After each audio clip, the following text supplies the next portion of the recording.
So thank you very much to the organizers for inviting me to give this talk here. I'm sorry I wasn't able to come to Bangalore in person, but I hope this kind of this remote version suffices. So the talk today I'm going to give is about some generalized Kuznetsov formulas, just in the classical case of rank 2. So I should emphasize that the talk that I'm giving today is all very much sort of work in progress. So you'll see by the end of the talk, some of the theorems are like not really finished, but I just wanted to kind of give everybody an idea of what I'm like actually thinking about right now. The talk is very much work in progress, and it's everything in the talk is going to be joint work with Matt Young and Yuke Hu. Okay, so the talk is about the Kuznetsov formula. So here is the classical Kuznetsov formula. So let's see, try to fit it all on one slide. Good. Okay, so you're all, most people are probably familiar with the classical Bruggeman-Kuznetsov formula. So just to refresh everybody's memory, and because I'm going to show you a generalized formula a few slides later, I wanted to recall this classical version. So I've written down the version for level n. So here on this side, we have a spectral side of the formula, and on this side, we have a Kloosterman side or a geometric side of the formula. So I'm going, this sum here is going to run over trivial central character Hecke-Maas forms of level n. You can think of these as being indexed by their eigenvalues, the Laplace eigenvalues, if you like. So maybe I'll kind of write this. So you are Hecke-Maas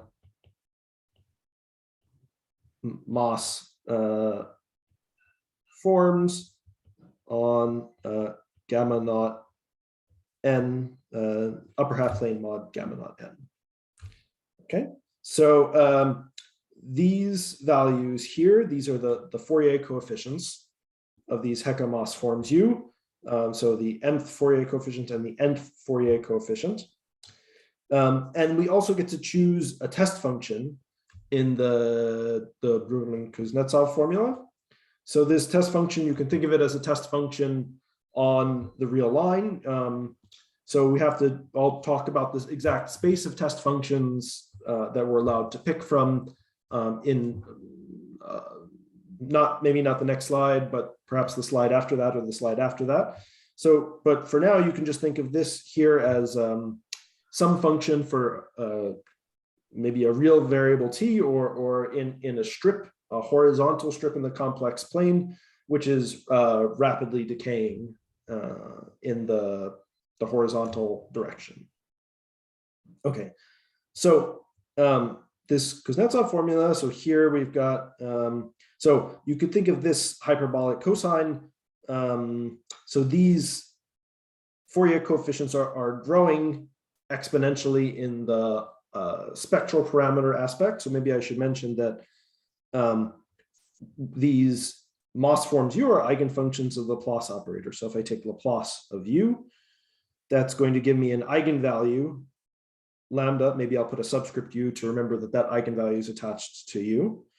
And I'm always writing this lambda sub U as 1/4 plus TU squared.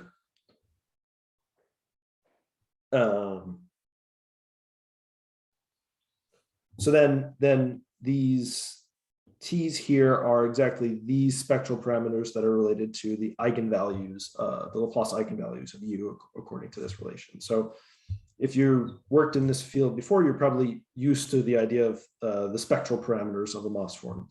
So you should think of this hyperbolic cosine as kind of balancing out some exponential growth in this spectral parameter aspect of these Fourier coefficients.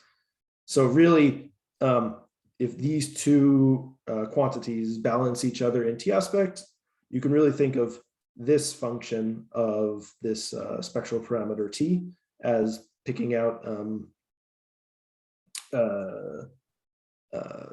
picking out a window according to some smooth compactly supported function in the eigenvalue aspect. So here I've been sort of lazy and not written down the Eisenstein series contribution, but there's a corresponding Eisenstein series contribution that looks very similar to this. So it'll involve some integrals over the space of Eisenstein series instead of a discrete sum over the space of Eisenstein series, and similarly will involve some Fourier coefficients of those Eisenstein series. And on this side, on the geometric side of the formula, we have a diagonal term if these two Fourier coefficients equal each other, because then, of course, so what we expect is there to be quite a lot of cancellation in these Fourier coefficients. If I take m not equal to n, we expect there to be kind of like varying signs, plus or minus signs of these Fourier coefficients that kind of vary randomly and cause a lot of cancellation here. But if I let n equal to n, then this is a positive real number, and we expect this to have this side of the spectral side of the formula to be much larger. So that's reflected here on the geometric side of the formula by the fact that we have a diagonal symbol m equal to n, and this h naught that appears here is given in this formula. And so you see that this integral is roughly the mass of the test function h weighted by an extra r. And at least if the mass of this function is away from 0, this function, the hyperbolic tangent, sort of just looks like, or not like that, but maybe something like that. I guess, let's see. Yeah, hyperbolic tangent should look like this with an asymptote in the positive and negative direction. And then once I multiply by r, I kind of have a function that looks very much like the absolute value, but without the singular, without a sharp point at the middle. So you can kind of think of this function being almost constant in the plus or minus r direction. So really it's kind of like the mass of h weighted by r. And then there's this off diagonal term, which kind of measures how far off from orthogonal these Fourier coefficients are. And so here we get a sum over these famous Kloosterman sums, which you're probably all familiar with the Kloosterman sum, so I won't give the definition of the classical Kloosterman sum. And then here is some integral transform, which, okay, I've written down the definition of the integral transform here. But it's some integral transform of this test function h.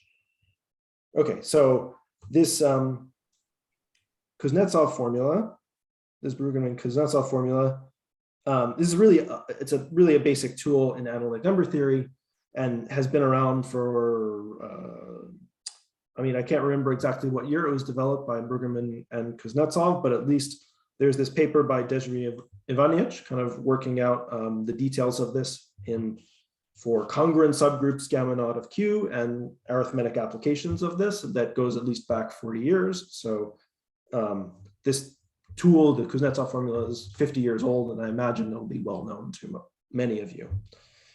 So there's, being a very basic tool in analytic number theory, there's many more applications of this tool than I could possibly mention quickly on this slide, but just to mention a few. So there's a spectral large sieve inequality, which is one of the very first sort of applications of this Kuznetsov formula in analytic number theory. So I'll say more specifically what this spectral large sieve inequality is, but you can think of it maybe as a generalization to GL2 of the classical multiplicative large sieve inequality. Well, okay, so the classical large sieve inequality has, just to recall, an average over moduli Q, and then an average over primitive characters chi mod Q, just the primitive characters. So I'll write classical large sieve, which perhaps you've seen in prime number theory or something like that. So, so this well, we'll get there in a minute, but this spectral large sieve inequality will be a GL2 generalization of this if I drop the extra exterior sum. Okay, so there's like also a very large industry of moments of L functions with many applications of these moments of L functions estimate using this Kuznetsov formula. So I wrote just many here, but I can, so let me just mention Conry and Ivanets. And I'll mention perhaps Kowalski, Michel van der Kam.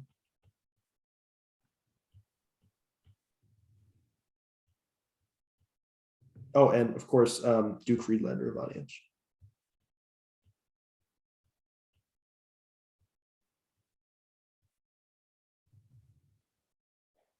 Okay. So maybe I should just skip ahead and say, if I want to, so just to connect this talk to the rest of the subject of this conference, which is about L functions and the circle method and applications in number theory. So I should also mention, the most, here's the connection to the circle method in this talk. So probably most people in the room are aware of Munshi's breakthrough work on subconvexity in the GL1 aspect for GL3 cross GL1 using the GL2 delta symbol method, which is really built on a version of this Bruggeman-Kuznetsov formula. So you can actually, so he showed how you could build a delta symbol method using the diagonal term in either the Kuznetsov formula or the Peterson formula. So perhaps also another direction for applications in the future. I don't know, I haven't worked on that specific thing myself. Okay, so let me say in a more concrete way what this spectral large sieve inequality is. So here's a statement of it. It's due to Desri-Ivanich, and I think, so this theorem, I think, was published at least in maybe 82 or 83, so it's quite old at this point. So it says, so if these numbers here, so, okay, maybe I need to explain the notation. So here, this is the space of cusp forms, of Heck-Mas cusp forms of spectral parameter Tj and level Q. And then I'm going to also take all of these spaces. So most of these spaces, Sitj, so it's conjectured, except perhaps if Q is a square, that all of these spaces are one-dimensional, but then here I'm going to sum over all of the spectral parameters up to some point capital T. And so, yeah, so it's not known in general that these spaces are one-dimensional, but except perhaps if Q is a square, these are all conjectured to be one-dimensional. So really, this is the sum, summing over the Laplace spectrum, and then this is just accounting for possible multiplicity in that Laplace spectrum. And the pi here are going to be Heck-Mas forms with spectral parameter Tj and level Q. So I apologize, I changed, now Q is the level and N is limit of summation. And then what I'm going to do is I'm going to take the Hecke eigenvalues of this Heck-Mas form. These are Hecke eigenvalues.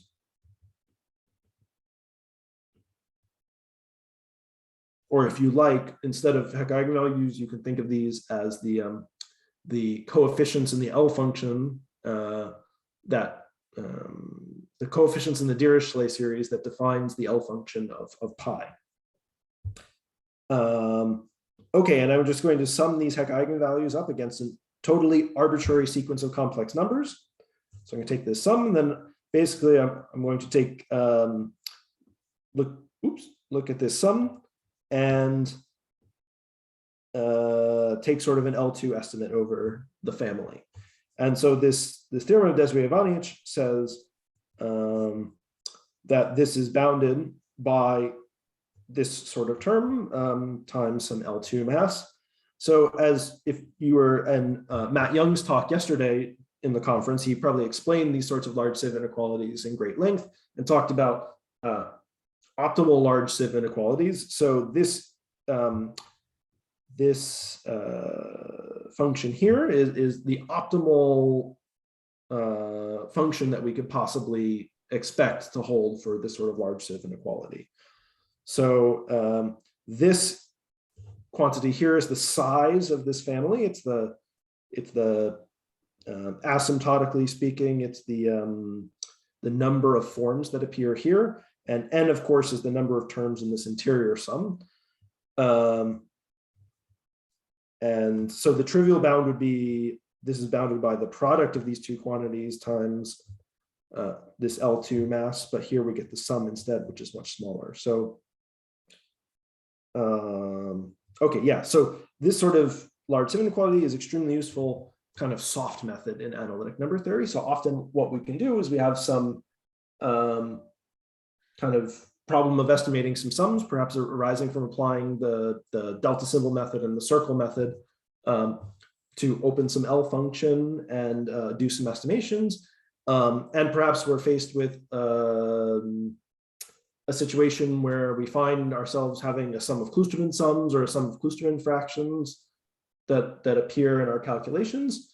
So we can, using these sort of Kuznetsov formula techniques, we can actually understand these things in terms of GL2 harmonics. So these are kind of the GL2 harmonics, but then probably we'll get like a giant mess of extra kind of sums on the outside that are perhaps rather small, but they are somehow messy and difficult to parse. So the advantage of this is really that this holds for an arbitrary sequence of complex numbers. And this kind of thing can be very effectively used to kind of like finish an argument at the end. So anyway, it's a very versatile tool in analytic number theory. And so I wanted to kind of give the statement of this because it'll come back at the end of the talk again. And lastly, in the classical case of the classical Kuznetsov formula, I just wanted to mention the space of test functions also. So I didn't give you explicitly what the space of test functions was in the Bruggeman-Kuznetsov formula, but here it is now. So it's valid for any H defined in a horizontal strip in the complex plane. So here's the complex plane. So we have to impose that it's an even function. And then I want it to be holomorphic in some strip. So here I've indicated the strip. So we're going to fix a small delta. So it could be 0.001 or whatever. And so I want my function to be holomorphic in this closed strip 1/2 plus delta. And then I need this just very kind of like mild decay condition in the horizontal direction. So it has to just be slightly more than decaying like the square of t. Okay.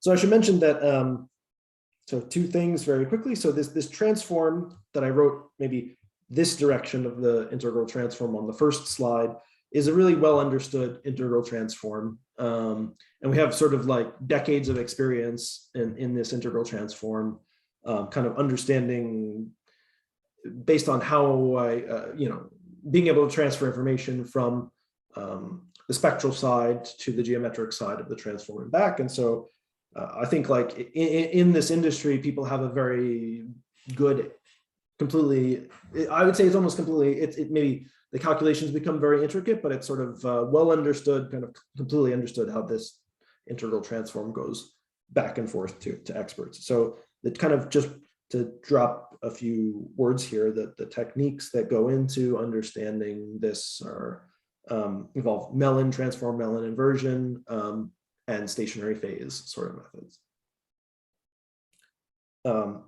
And so it's not really, one of the important things about the Kuznetsov formula is that these transforms can be inverted. And we can actually pick out sums of Kloosterman sums on the geometric side by putting an arbitrary test function on the geometric side, and then producing some transform function on the spectral side. So I already mentioned that when I mentioned potential applications to evaluating sums of Kloosterman sums. But that's not really the subject of this talk, so I'm going to leave that aside from now on. Okay, so I'm not going to give a proof of the classical Bruggeman-Kuznetsov formula, but I just want to mention that there's basically two routes to prove this formula. So there's the classical proof, going back to the original work of Bruggeman and Kuznetsov, which involves looking at certain automorphic forms called Poincare series and studying their Fourier expansions. There's a second proof of this trace formula, which is more recent and puts it in kind of the framework of the relative trace formula over the Adels. And so there's some really nice kind of books by Knightley and Lee that work out this perspective of deriving this Kuznetsov formula from this more general relative trace formula over the Adels. So I think that that puts this Kuznetsov formula in sort of a more general context, but I also don't think necessarily that that's the hands down better way to think about the Kuznetsov formula. The kind of the older, the original proof of the Kuznetsov formula has some extra advantages actually over the relative trace formula perspective. So for example, I don't think the relative trace formula perspective gives you kind of maximum flexibility in the space of test functions, H, these kind of analytic test functions. I think we know, so that the space of test functions that I wrote down on the previous slide, that's from using the Poincare series and Fourier expansion, kind of like the classical approach to these formulas. And I don't think the relative trace formula can match that perspective at all. So I really kind of think of these as two perspectives on Kuznetsov formula that each have their advantages and disadvantages. So an advantage of thinking about this as a relative trace formula is it kind of puts the analytic or say Archimedean aspects and the Kloosterman sum or the finite or the arithmetic aspects on sort of equal footing in that setup. And that's basically what this talk is about we have this nice generality in this transform pair between H and capital H that we understand quite well. And so I'd like to do the same thing only with the Kloosterman sums, kind of give myself some space of test functions. It's going to be an adelic space of test functions in the relative trace formula, for which I get many different other examples of Kloosterman sums other than the classical ones, and I get a Kuznetsov formula for these. So before I go on to the next slide, maybe I can just pause for a moment and ask if there's any questions from anybody online or in the audience up to this point.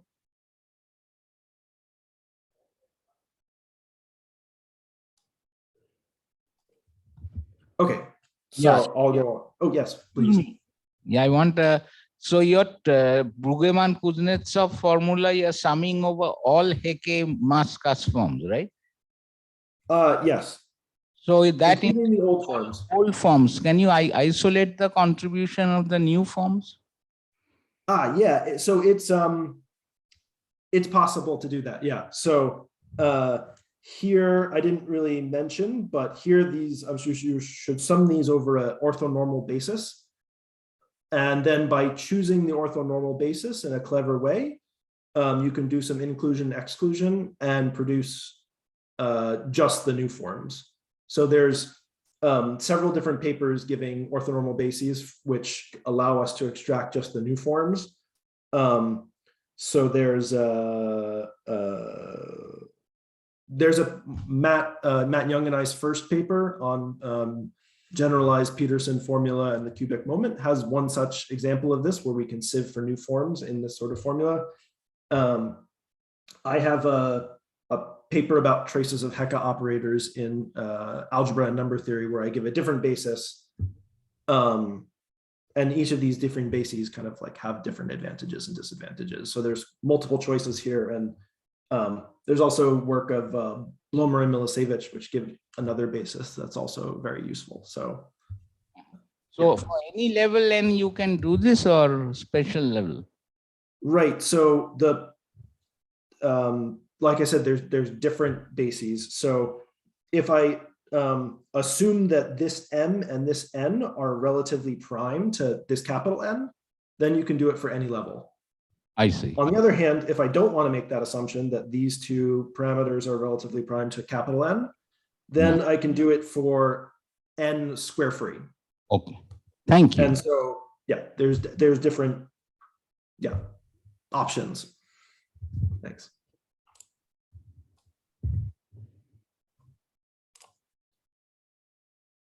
Okay. Right. Okay. So okay. So we kind of like have it in. Okay. So here's my generalized Bruggeman-Kuznetsov formula. And so okay. So you can see it looks sort of similar to the classical one. I still have these something here that are Fourier coefficients, and I still have the test function, and I still have this hyperbolic cosine, and I have some sort of sums over the space of forms.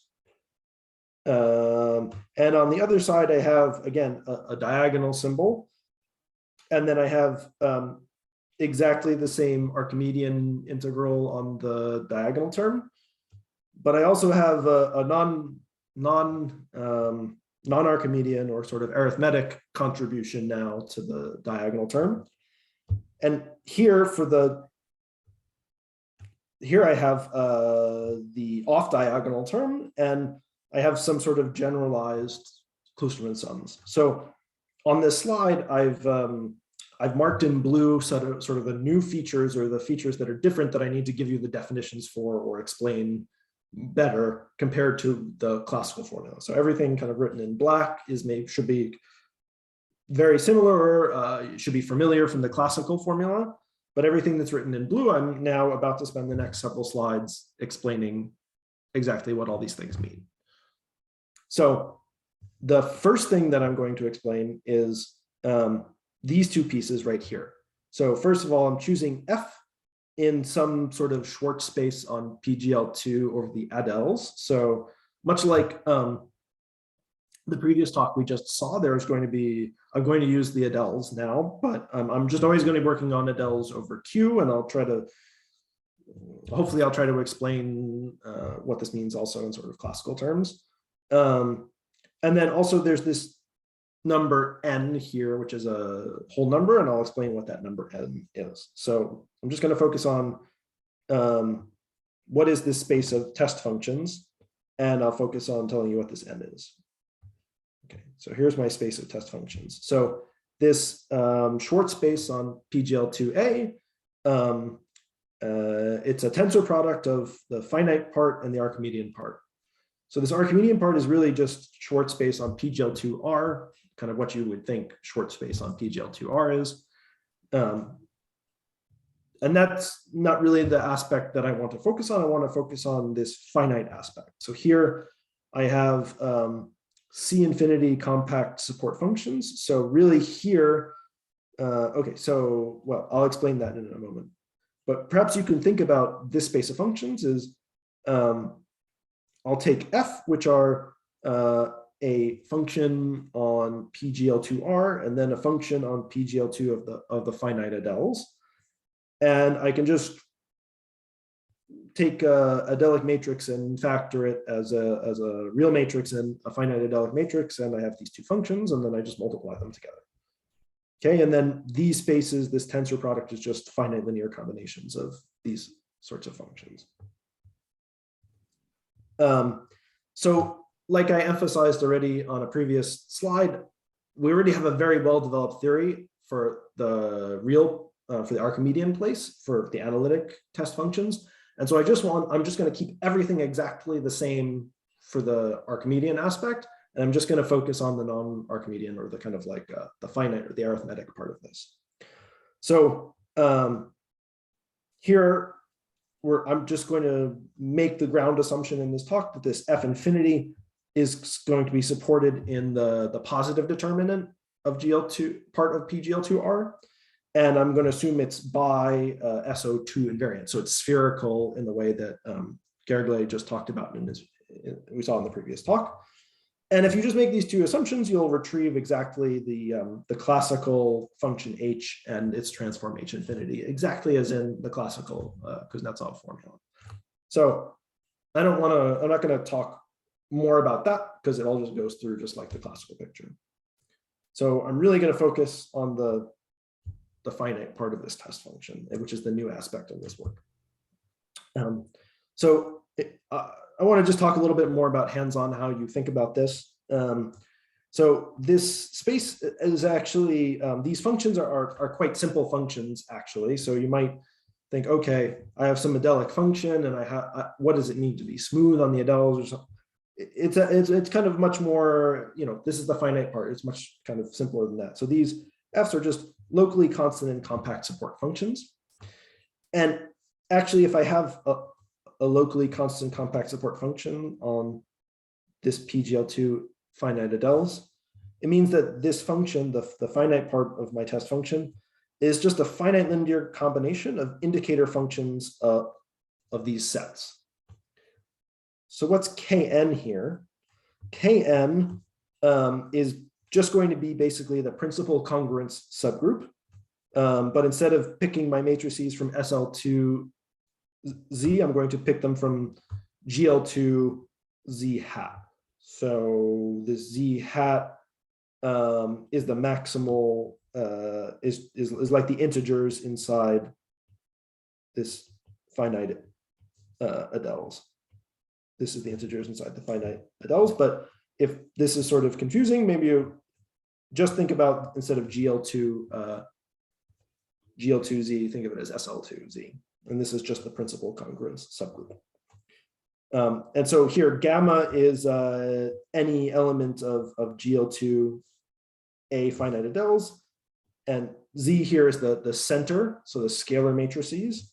And so I can just pick some n and pick some element gamma. This is a double coset. And then I just take the indicator function of this. And every single function in this space is just a finite linear combination of functions like this for some n and some gamma. So here's this is an important definition. So if I take this, oops, why did I do that? If I take this integer, the n here, so I could have many different sorts of double cosets in this finite linear combination, but if I take the n, which is the smallest integer that I could pick, so that all of these double cosets are at least n, then that's called the level of f.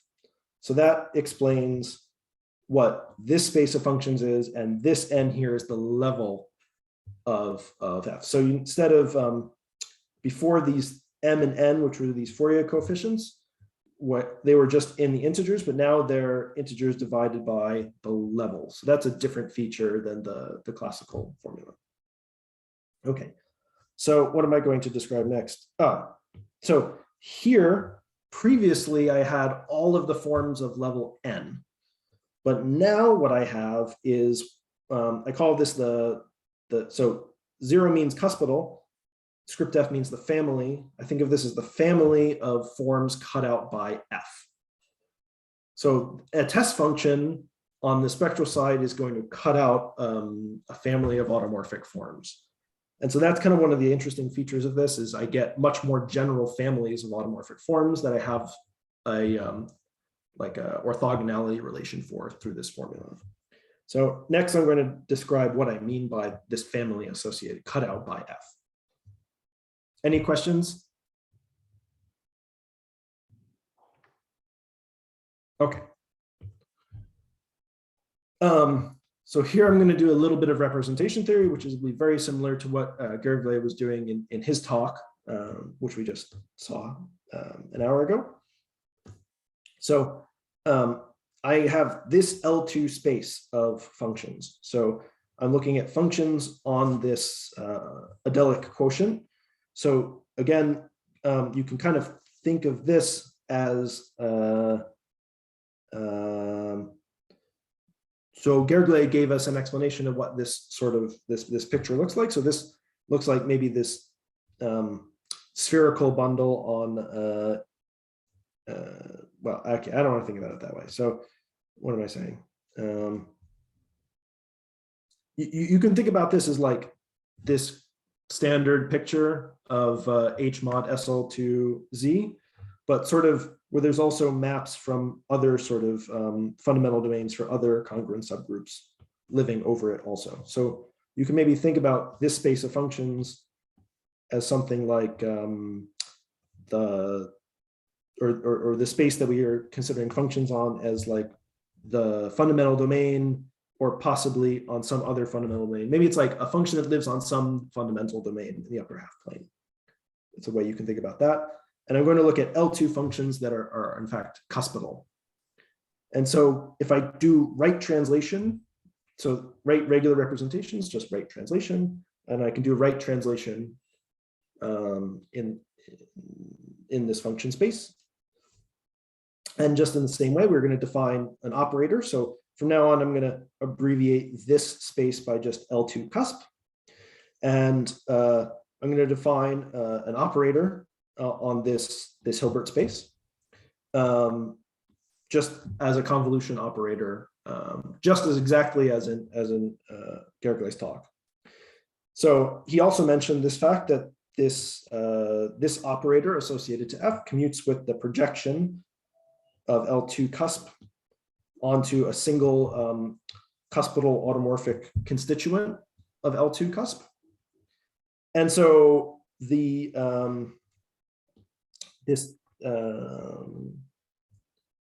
let's say this representation, what am I saying? So this the image of R naught of F actually lies in this space where I take I guess, well, let's see. So I'm going to take the SO2 cross K of N, this principal congruent, except the invariance by that group in pi, and this pi runs over trivial central character cuspidal representations.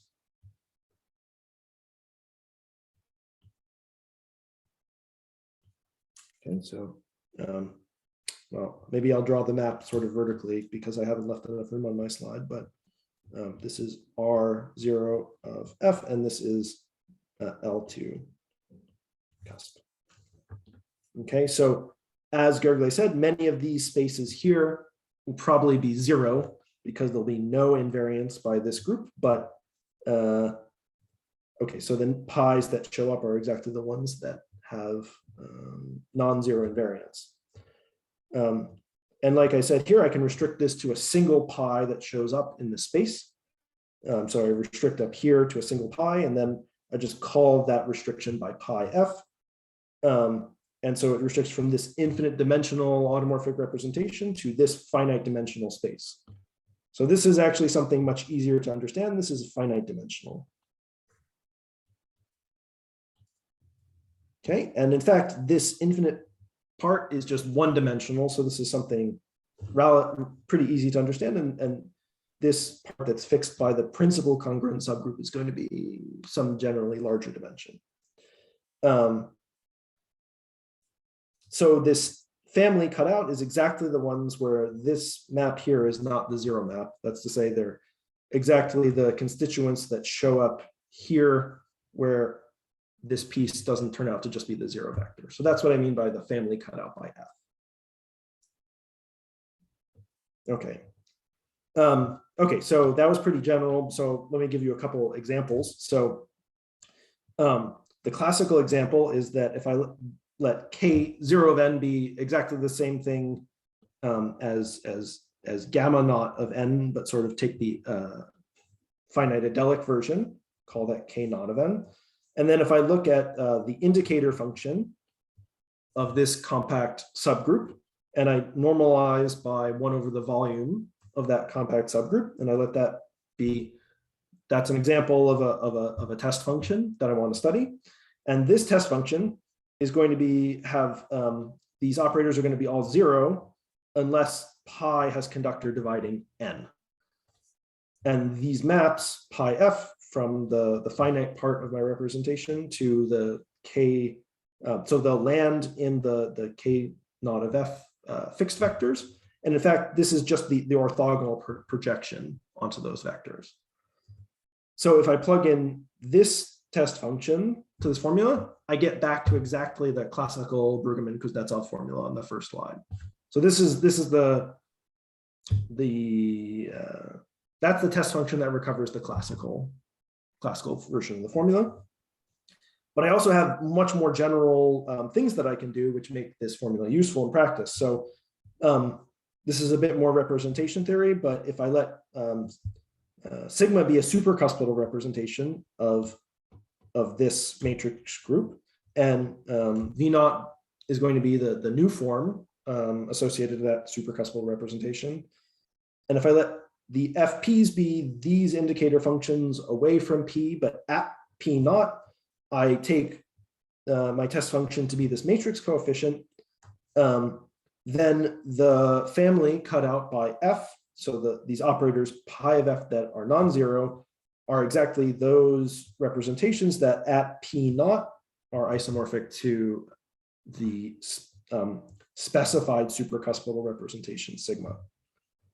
And in fact, it's even nicer because this operator actually just projects onto the one-dimensional line generated by V naught. So if I plug this in, I'm also going to, this is also a very nice example of a test function in this formula. Okay, so this is just the same slide as before, just coming back. So I think I've explained now what this is, and I've explained that this N here is the level of F. I've told you what this family cut out by F is.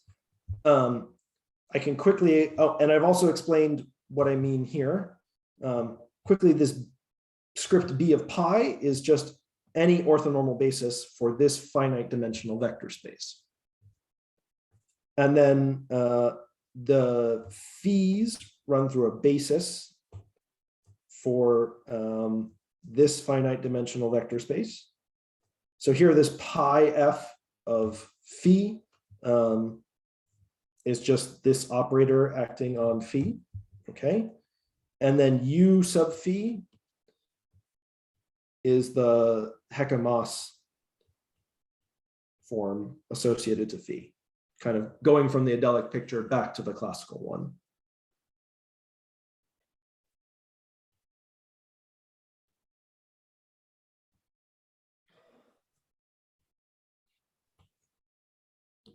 Okay, so I think up to this point, I've explained all of the new notation on the spectral side of the formula.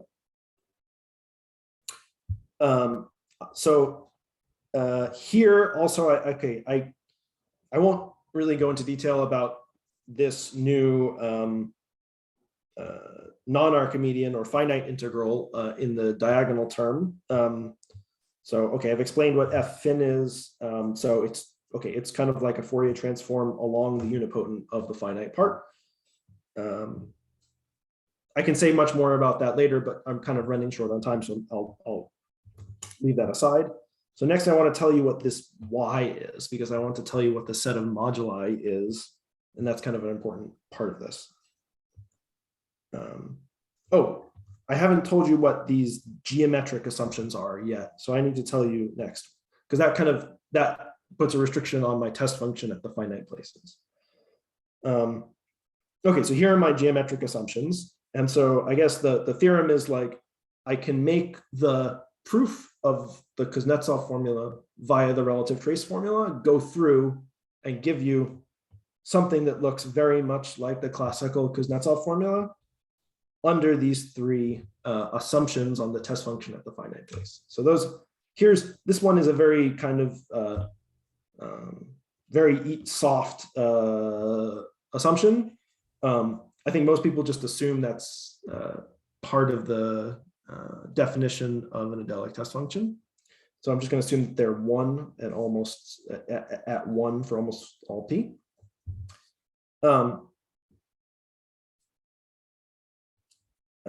Okay, so sorry, I didn't tell you what A was. So A of ZP is just going to be the set of matrices x0, 0, 1, such that x runs through ZP multiplicative. Okay, so I'm also going to assume that my test functions are left and right A of ZP invariant on both sides. So that's kind of maybe, I don't really want to go into it, but that's sort of a technical assumption that lets me do the calculations on the geometric side at all. And then the most strict assumption, the most restrictive assumption is really this third one. So for all the P, I'm going to assume that the support of F sits inside some maximal compact subgroup of GL2 QP. Okay, so that's this third assumption. I really need to kind of control the set of moduli that appear in the Kuznetsov formula.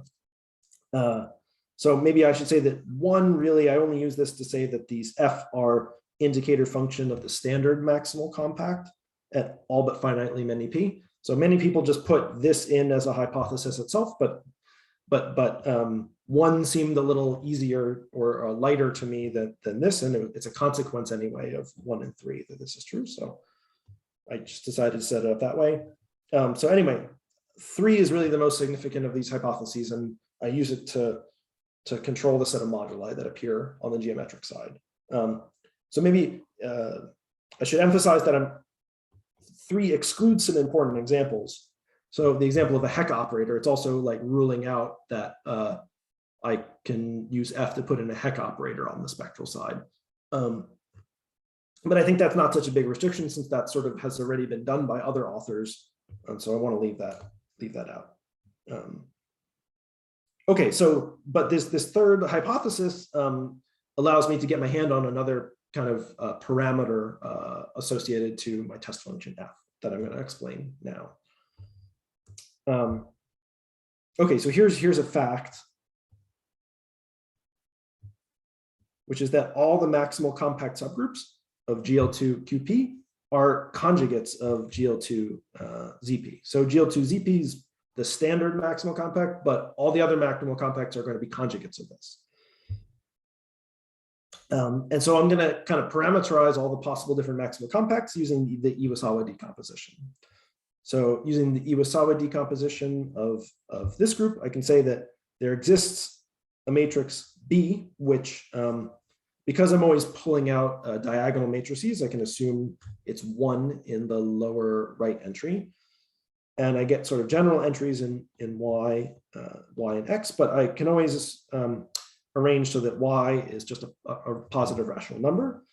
And so using the third geometric assumption, I always have that the support of my test function is sitting inside a conjugation of the standard maximal compact by B.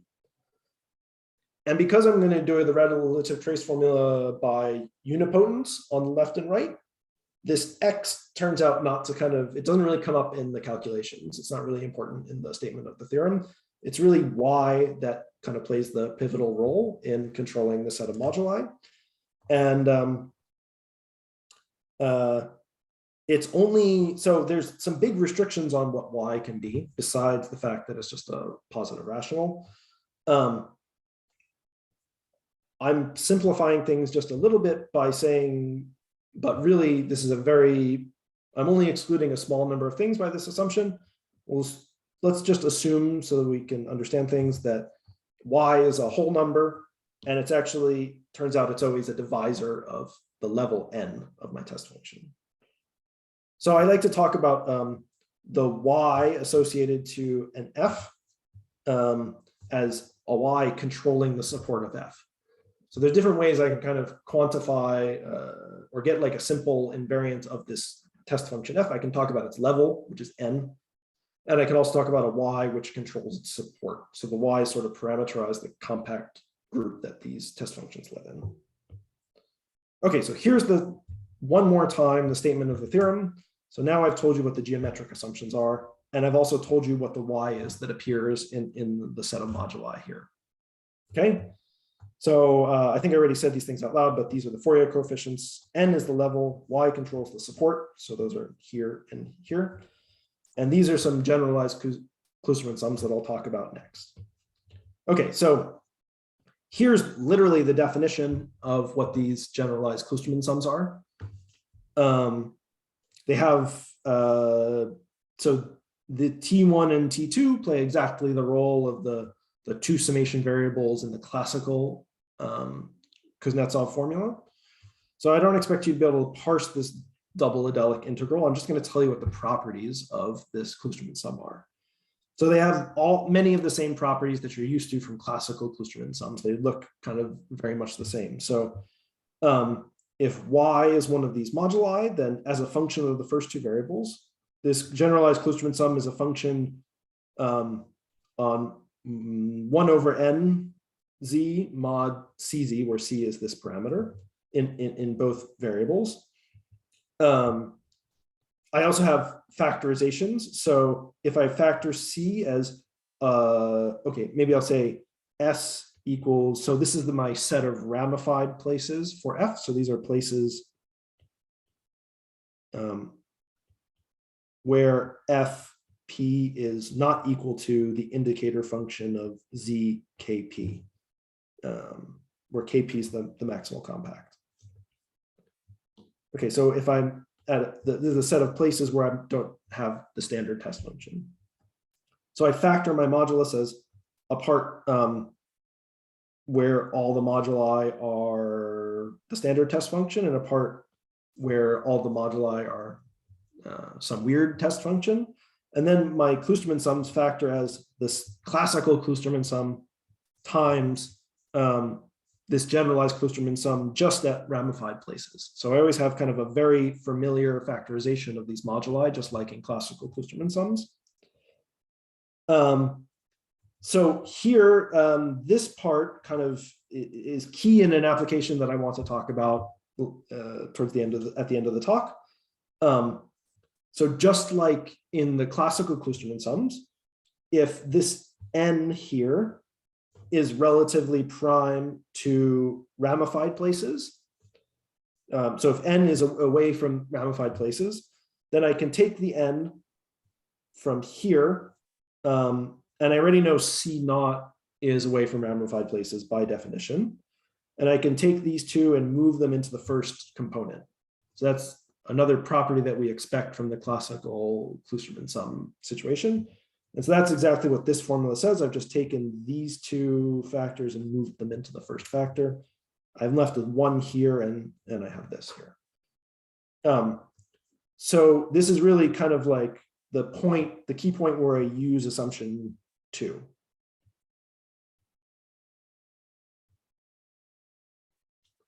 So without this kind of second technical geometric assumption, I wouldn't be able to get this formula, and that's formula turns out to be very kind of crucial for applications. Okay, and we also have kind of this trivial bound also on the Kloosterman sums.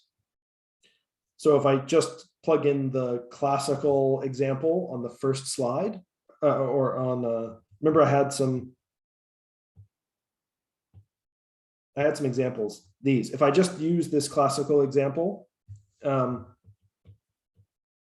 then this trivial bound is exactly C times, so C of n times the standard trivial bound for a classical Kloosterman sum. Okay. Since I'm low on time, maybe I'll skip this slide.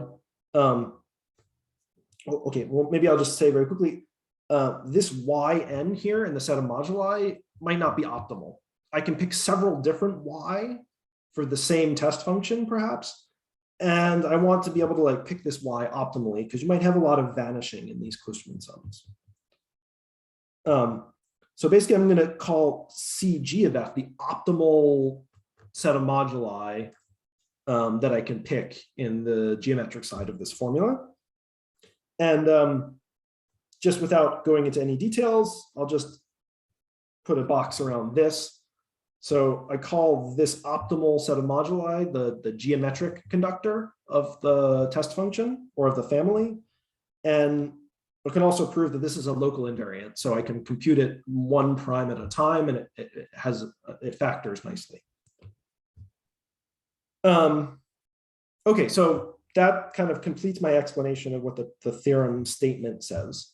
So just in the last, I think I started 3 minutes late, so I think I probably still have 4 or 5 minutes, but I'll try very carefully to keep myself to that time frame.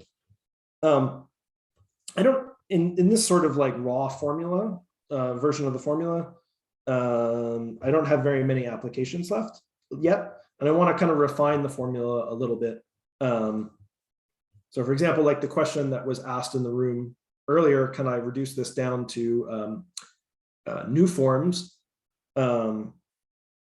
So the reason that we'd want to reduce it to new forms would be to access the correspondence between Fourier coefficients and Hecke eigenvalues that we have for new forms.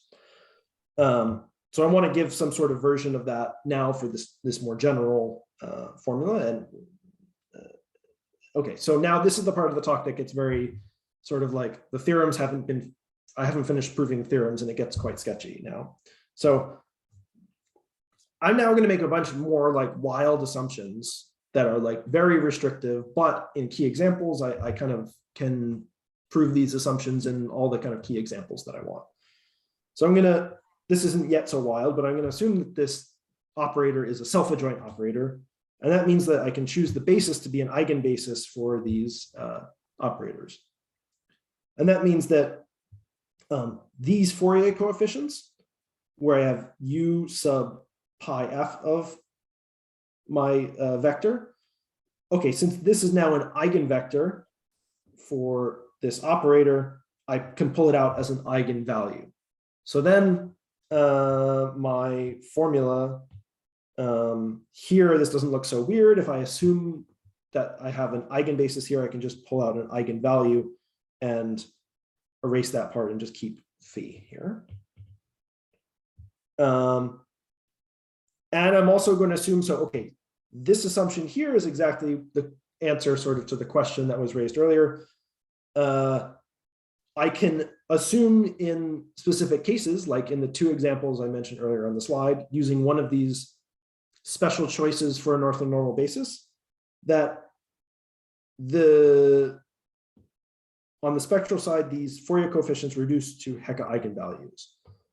So the way you prove that this sort of formula holds is by using one of these special bases that pick out new forms, of which we have several examples already in the literature. And also in the case of a matrix coefficient and the supercuspal representation, you sort of get this trivially because this operator projects to the line of the new form.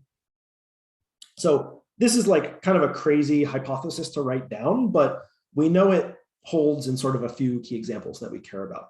So I'm going to go with it. And the last thing is here, these are the factors that appeared in the diagonal contribution. And I'm just going to assume that these are roughly the size of the family plus kind of an epsilon safety valve. So this is also sort of like a crazy assumption, but I kind of have an idea of how I might start to prove this.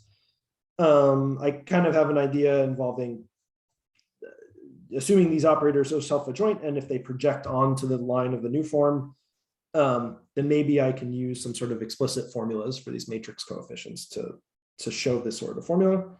Okay, but I'm just going to assume that for now. That's sort of unfinished work.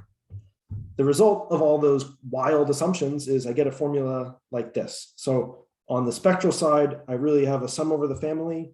I have this test function, which we understand from the classical situation.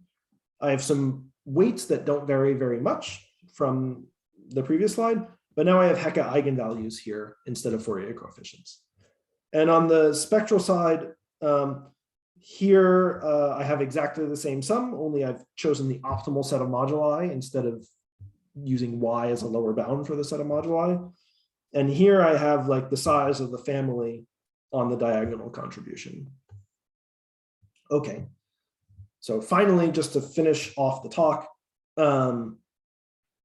so this is sort of, we haven't proved this theorem, so I haven't put a theorem environment around it. But this is sort of the theorem that we're leading up to. So if I chose any family of automorphic forms with trivial central character that are sort of, so if I want to assume that these are enveloped by one of these families cut out by a test function. I want to assume that I can find a test function so that the family I'm interested in sits inside a family cut out by a test function that's not too much larger. And so what I mean technically by not too much larger is if I sum over sort of the spectrally complete family picked out by F, and I sum these weights, which you can think of these weights as being 1 on average and not varying very much, then that's bounded by the size of the family I'm interested in up to kind of like an epsilon safety valve here. And I'm going to assume F satisfies all the crazy hypotheses I put above. So then I get an optimal large sieve inequality for this family F. So I think Matt Young in his talk yesterday talked a lot about large sieve inequality and how these can fail to be to give you the optimal result. But here we're proving actually the optimal large sieve inequality for this family F. So that is the large sieve family, large sieve, the optimal large sieve. And so it holds for all these sequences. And so in the proofs, there's 2 key conditions that let you prove the optimal large sieve inequality. And one of them is that the Mellin transform. So here I've got the Mellin transform of the Kloosterman sum. So just to remind you, where is this Kloosterman sum? Remember here, we showed that we can put all of the parameters onto the first factor in this Kloosterman sum. So what I'm doing is I'm taking Mellin transform in this variable because I can just move everything to one variable. So I can think of it as a 1 variable function. Oops. And then this is just the Mellin transform in that first variable. And I just look at the max over all the characters that are have conductors at ramified places. And I want that these Mellin transforms are uniformly bounded to be small. And then I also want to put this assumption, this is like geometric conductor versus size of family.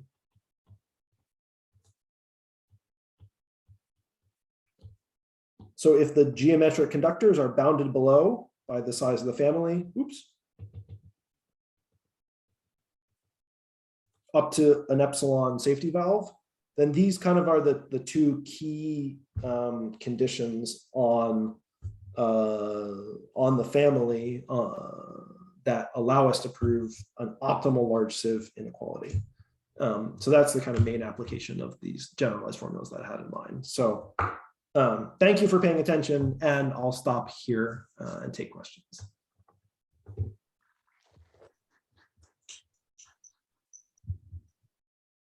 Thank you, Ian. Questions or comments?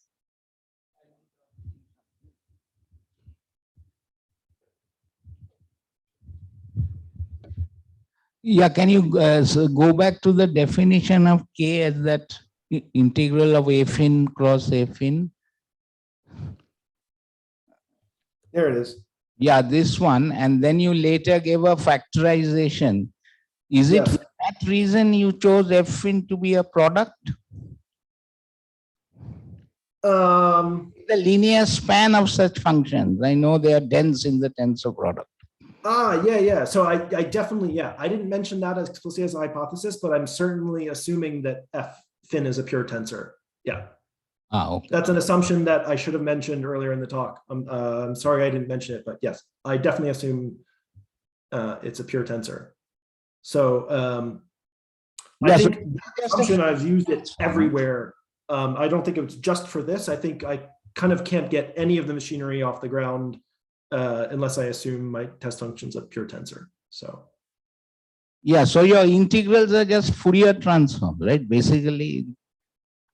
I mean, it's a PID. So yeah, it's kind of a left and right along these unipotents. Yeah. Yeah. Okay. Okay. Thank you. Any more questions? Yeah, so I have a question. So your main motivation was the large sieve? So I guess do you have the a more specific? Yeah, I think that's a great question. So you're right. That's something I left out of the talk, is like what our main motivation for doing this is. So maybe that's a secret, right? Yeah. You so don't, I mean, okay, you don't have to tell your secrets.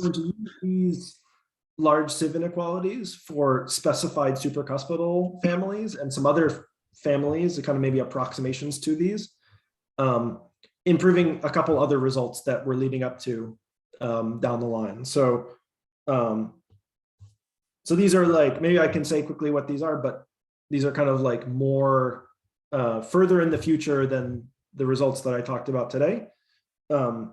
So remember I talked about the classical large sieve inequality, which has a set of moduli like this, and I'm summing over all the chi that are primitive mod q, and then I have also a sum of an chi of n, and here's n running up to n squared, and the classical large sieve inequality says that this would be something, this would be like q squared plus n, and then the L2 of an.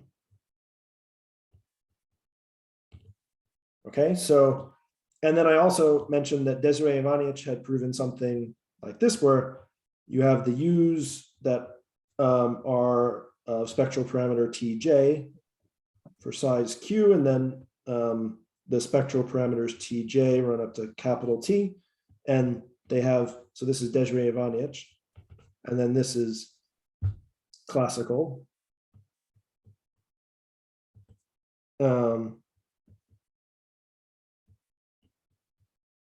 Lambda, what variable am I using?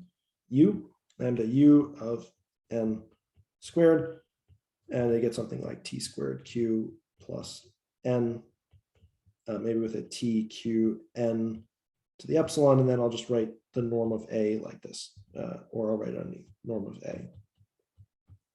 Okay, so one thing that maybe we're trying to lead up to, so here's like possible future work is just trying to do the same thing, just try to, so it's a known unsolved problem that we're attempting to solve, but certainly haven't yet, to also put a sum over Qn.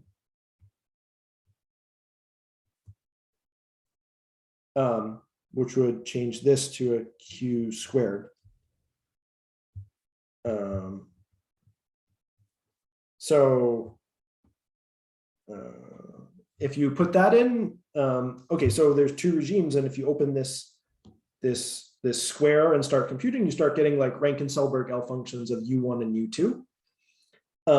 But because we're also running over many different moduli, and I'm running over sort of all the different forms, these Rankin-Selberg L functions, the conductors of those depend on the local representations for those, the representations that match U1 and U2. And to kind of take care of thin, bad sets of these representations, we needed these large sieve inequalities for specified supercuspidal families. So that's one application, is these will end up being a lemma that goes into proving this result, which is something else we're working on. We're also trying to generalize our Weyl subconvexity results to GL2. And so in the process of doing that, we have to use the Kuznetsov formula to get started. And I need to kind of use the Kuznetsov formula with some specified supercuspidal representations and some specified principal series representations at various primes to get sort of the maximum generalization of our Weyl subconvexity results to GL2. So we're also going to use these generalized Kuznetsov formulas for, again, always for kind of very specific choices of test functions in proving these sorts of generalizations. So that was the motivation. But once I could do it for like, you know, we have like three examples or four examples that we want to use it in practice for. But of course, this begged the question of like, okay, what if I don't want to write down like 4 separate examples. I want to write down sort of a general thing and then say, here are the 4 test functions we use. So that's how this kind of came up. Does that satisfy? Yeah, that's very satisfying. But your Weyl type subconvexity result is already very general. So in what sense would you make it even more general? Up to now, we did, so it's completely does Weyl subconvexity for GL1 over Q. And then other people have thought about number fields. I don't want to think about number fields. I just want to think about base field Q. So for GL2, what we've already proved is that if I have a form which is principal series everywhere, or principal series at all finite primes, then I can have Weyl subconvexity for level aspect. Okay. But don't you have it already, or do you mean not at the center, or? No, that I have already. That I have already. That if my form is principal series everywhere, then I have Weyl subconvexity. But I'm going to generalize this to proving. We'll try to generalize this, and I think we have a pretty good sketch that we're filling in the details of. Is Weyl subconvexity in the square full level aspect. So if I have any level, say Q, oops. But say, you need non-negativity still, right? You are still yes. looking at the cubic moment. Definitely, I'm doing trivial central character. So and at the center, and you Yeah. look at the center. Okay. Exactly. So if I take a moduli Q and I factor it as like square free times like a square full part. So this is free and then this is square full.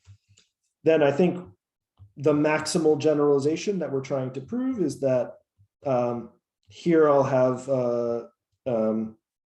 Q, maybe I'll say here the square free part will go into the implied constants, and if I take the square full part, then I think we can prove